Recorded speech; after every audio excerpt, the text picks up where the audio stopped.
ସେଥିରେ ସିଙ୍ଗଲ ଗାଡ଼ି ଡବଲ ଗାଡ଼ିର ବିଷୟ ନୁହଁ। ବିଷୟ ହେଉଛି କେମିତି ସରକାରୀ ଖର୍ଚ୍ଚ କାଟ ହେବ। ପ୍ରଧାନମନ୍ତ୍ରୀଙ୍କର ଇ ଡାକରା ପରେ ମାନ୍ୟବର ମୁଖ୍ୟମନ୍ତ୍ରୀ ମଧ୍ୟ ତାଙ୍କର କାର୍କେଟଟାକୁ ଅଧା ରିଡ୍ୟୁସ୍ କରିଦେଲେ। ସେ କ୍ରମରେ ସମସ୍ତ ମନ୍ତ୍ରୀ ଏବଂ କେବଳ ମନ୍ତ୍ରୀ ନୁହନ୍ତି, ବିଧାୟକ ସଂସଦ ମାନେ ମଧ୍ୟ ଭାରତୀୟ ଜନତା ପାର୍ଟିର କେମିତି ଖର୍ଚ୍ଚ କମ୍ ହେବ ସେ ବାବଦରେ ପ୍ରୟତ୍ନ କରିବେ। ଆଉ ସେ କ୍ରମରେ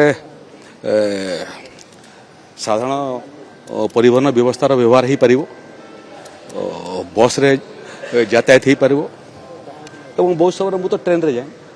ଟ୍ରେନ୍ଟା ସୁରକ୍ଷିତ ମଧ୍ୟ ଆଉ ସେଥିରେ ଏକ୍ସର୍ସନ୍ କମ୍।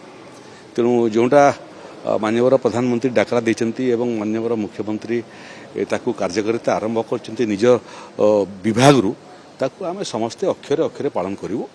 ଆଉ ଯେଉଁ ଜାଗାକୁ ଆଦୌ ଆବଶ୍ୟକ ନାହିଁ ଗାଡ଼ି ଗୋଟିଏ ବି ଗାଡ଼ି ବିଷୟ ନୁହଁ, ବିଷୟ ହେଉଛି ଖର୍ଚ୍ଚ କେମିତି କମ୍ ହେବ ଏବଂ ସାଧାରଣ ପରିବହନ ବ୍ୟବସ୍ଥାକୁ କେମିତି ଆମେମାନେ ମଧ୍ୟ ବ୍ୟବହାର କରିବୁ ସାଧାରଣ ଲୋକଙ୍କ ଭଳିଆ।